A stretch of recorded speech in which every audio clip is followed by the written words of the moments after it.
Agency for Disabled Persons, Mr. Douale Said Mahamoud, and the President of the National Human Rights Commission, Saliban Omar Udin, signed a partnership agreement this Thursday, August 1st, in the meeting room of the NPI. The purpose of this partnership agreement is to harmonize and coordinate the actions of the CNDH and the NPH with a view to strengthening and promoting the rights of people with disability.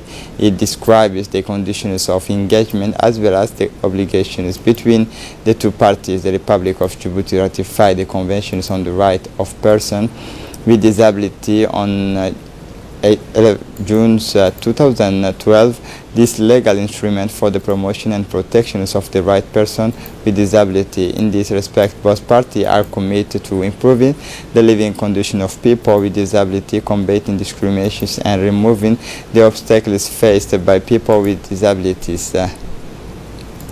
The National Family Social Programs is a cash transfer program for Djibouti households in extreme poverty that distribute cash transfers of 30,000. This is the 3-round consecutive year this program continues, and this is the second quarters of 2019. The objective through this short-term program for the target household to meet their basic consumption needs in the long term, to reduce poverty, food insecurity, and break the cycle of intergenerational transmissions of poverty. The number of beneficiaries are in the prefectures of Alailu, Dada, 752 households, Dadatu and Bosali, Bisidiru, Adgeno. In total, in 15 localities benefit from this program.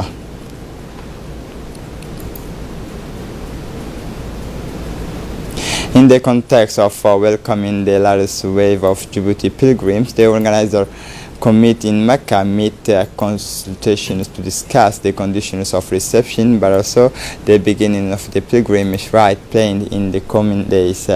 On the other hand, the Transport Commission has set up buses and transport pilgrims every day to the Kaaba Mosque for the 5 prayers, which has satisfied the pilgrims who will earn more hasanah in each prayer. Some of our pilgrims we had at the microphone share with us their feelings of serenity and satisfaction.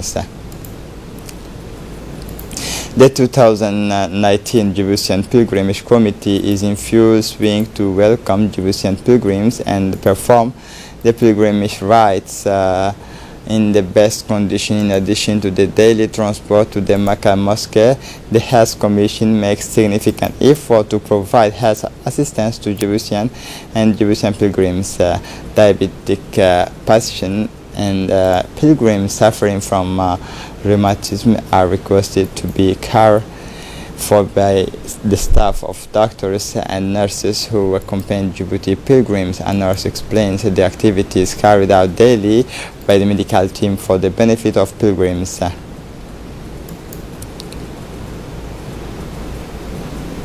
General Zakaria extends a warm welcome to Djibouti's gazelle, who last Tuesday beat Mauritania's national women's team by 3-1, arrived in the country today on Ethiopian Airlines. For the occasion, a warm welcome was extended to the player by General Zakaria Sheikh Ibrahim in the VIP lounge of the Djibouti Air Force base. This reception is co-organized with the Djibouti Football Federation. Was an opportunity for the General to praise the results and effort of the national women's team.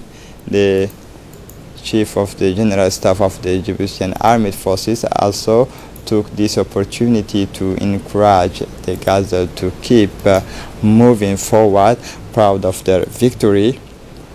General promised that the armed forces will always ensure that they support the Federation's effort to develop national football. As part of the African Championship of Young Local Players, the return match between Djibouti team and Ethiopia began this afternoon to Dire Dawa. The players of the Djibouti team, nicknamed to the Sea Shark, trained well before facing the Ethiopian team in the return game. The first leg match took place in Djibouti at Guled Stadium on Friday, July, and ended with the 0-0 scores in favor of Ethiopia. The Red Sea Shark showed an exciting quality game that kept the spectators on their toes until the end.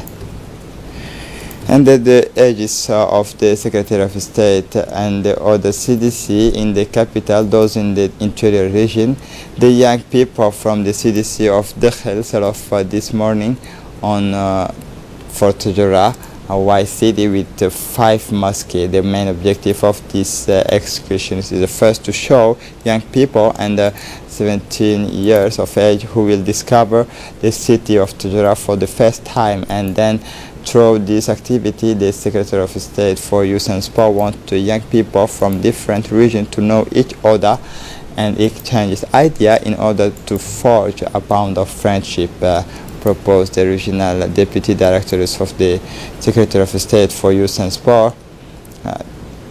Take this opportunity to express on behalf of the youth of Dakhel and his own name is sincere thanks to His Excellency Mr. Hassan Mohammed Kamil and to the acting director of the CDC Mr. Ahmed Ali for this noble initiative, and wishes that this excursion activity will continue and be carried out every year.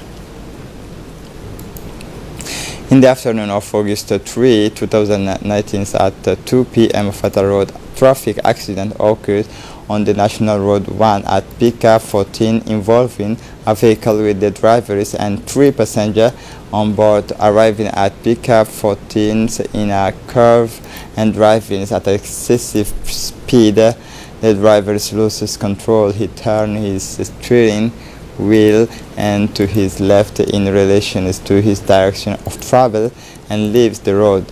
After rolling over, the vehicle stops on its forewheel.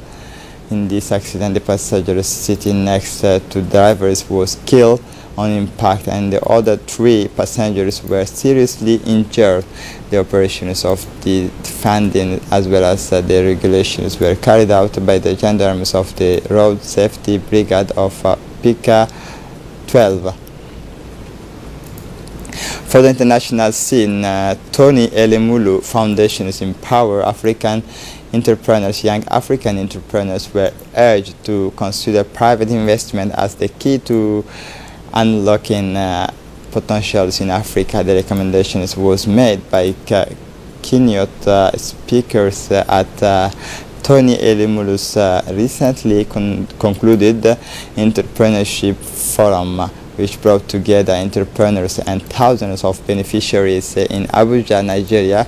This year's event focused on empowering African entrepreneurs with master classes, dynamic lunch competitions, electrifying debate, and presidential dialogue. Senior executive startup entrepreneurs, development institution, and decision makers were all present, and the work of Nigerian economists, entrepreneurs, and philanthropist Tony Elemulus is shaping the continent. This is it for the news. Thanks for watching us.